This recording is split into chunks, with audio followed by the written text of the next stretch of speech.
Basically जी तहसील चूनिया ज़िला कसूर उसका एक नवाही गांव है, वहाँ पे मेरी पैदाइश हुई। और जैसे कि सबका बचपन गुजरता है, बचपना सारा शरारतों में और उसी तरह से ये गुजरा आम तौर पे जैसे बच्चे अपना बचपना गुजारते हैं। लेकिन एक ज़रूर बात है कि जब स्कूल स्टार्ट कर दिया ना प्राइमरी लेवल पे, तो ये समर वेकेशंस होती थी, तो छुट्टियों का काम मिला होता था। तो उस टाइम भी मुझे अभी भी ये बात याद है कि जो दिन गुजर जाता था मैं सोचता था, यानी कि जैसे ना एक सेल्फ असेसमेंट या एनालिसिस होता है, तो मैंने सोचना भाई छुट्टियों का काम नहीं किया, एक दिन गुजर गया। मैं बहुत छोटा होता था उस टाइम, मैं सेकंड या थर्ड ग्रेड में होऊंगा उस टाइम, लेकिन उस टाइम भी मुझे ये फील थी। उसके बाद जी अर्ली एजुकेशन कंप्लीट करने के बाद जैसे ही एक सेकेंडरी लेवल ऑफ एजुकेशन में गए, तो फिर ज़रा एहसास और होने लग गया टूवर्ड्स एजुकेशन। और एक ज़रूर ये रही फीलिंग कि पढ़ाई या पढ़ना लिखना एक बहुत एक अच्छी चीज़ है, पढ़ने से ही तब्दीली आ सकती है। उस टाइम ये नहीं फील होता था या अंदाज़ा होता था कि पढ़ने से तब्दीली आती है। उस टाइम ये था कि स्कूल जाने वाले बच्चे बड़े अच्छे होते हैं। मुझे जो उस टाइम स्कूल में बच्चे नहीं जाते थे, तो मुझे बड़ा ऑकवर्ड फील होता था कि ये किस तरह के लोग हैं या ये किस तरह के बच्चे हैं जो स्कूल, मेरी ही हम उम्र होते थे, मेरे लोग हम उम्र ही होते थे वो, तो मुझे अजीब लगता था कि वो स्कूल नहीं जाते। तो उस टाइम भी स्कूल की ऐसे लगता था कि उस टाइम की रूटीन लाइफ में स्कूल एक बहुत इम्पॉर्टेंट सेगमेंट ऑफ लाइफ है। तो जी वो स्कूल में वो गुजरा। उसके बाद मैंने बेसिकली जो फॉर्मल एजुकेशन है वो 5वीं तक तो मैंने स्कूल में ही मुकम्मल की, और उसके बाद जो 8th ग्रेड तक फिर मैंने घर में तालीम हासिल की, और उसमें ज़ाहिर है मेरे पेरेंट्स ने मुझे गाइड किया। और उसके बाद फिर मैं 9th क्लास में दोबारा से फिर मैंने स्कूल प्रॉपर एक स्कूल ज्वाइन किया।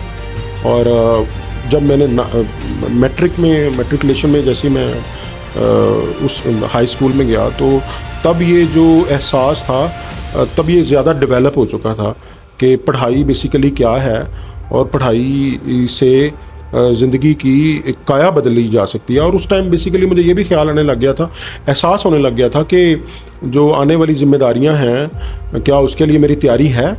और वो ज़ाहिर है एक नौजवान अपनी तालीम के ज़रिए ही तैयारी कर सकता है कि आने वाले वक्त में वो उसकी क्वालिफ़िकेशन क्या होनी चाहिए, और कैसे आगे वो एक प्रोफेशनल लाइफ में दाखिल होके उस प्रोफेशनल लाइफ के चैलेंजेस को मीट कर सकता है। तो उस टाइम मुझे ये बाकायदा फ़ील होता था कि अब बाकायदा एक सम टाइम परेशानी होती थी कि आगे क्या करना चाहिए। ये हाई स्कूल की एजुकेशन कंप्लीट करने के बाद आगे जो इंटरमीडिएट की एजुकेशन है, फिर जो BA लेवल की एजुकेशन है, तो मुझे उस टाइम इतनी प्रॉपर काउंसलिंग नहीं होती थी, लेकिन मैं इन चीज़ों को लेकर परेशान होता था कि what to do in the next coming classes. तो मैं उस टाइम परेशान होता था। अब तो खैर स्टूडेंट्स के पास बड़े मीडियम हैं, बड़े मीन्स हैं, काउंसलिंग के सोर्सेज हैं बड़े काउंसलिंग के। उस टाइम उस तरह से नहीं था।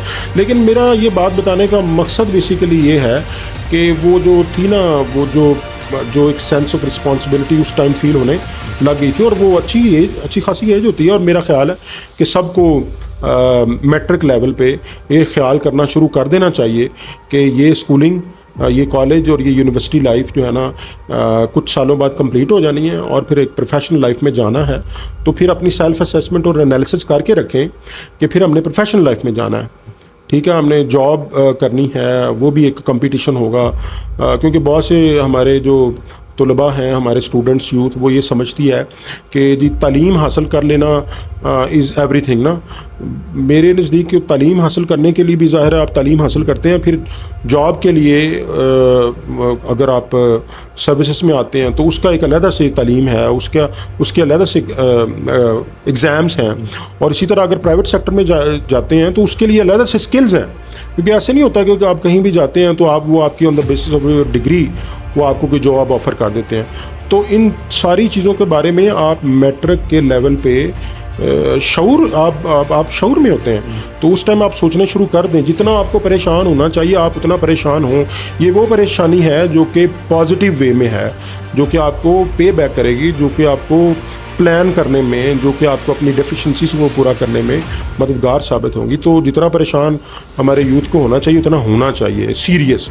हम अगर परेशान नहीं तो हम सीरियस का जुमला बोल देते हैं, सेंसिटिव होने का या रिस्पॉन्सिबल होने का جملہ بول دیتے ہیں، لیکن یہ ہے کہ بڑی مڈل کے بعد میٹرک میں آپ کو یہ ساری چیزیں سوچنی چاہیے، اور جتنا پریشان یا جتنا سینسیبل اور سینسٹیو ہونا چاہیے اپنی اسٹڈیز کو لے کے، آنے والی پروفیشنل لائف کو لے کے، اتنا ہونا چاہیے۔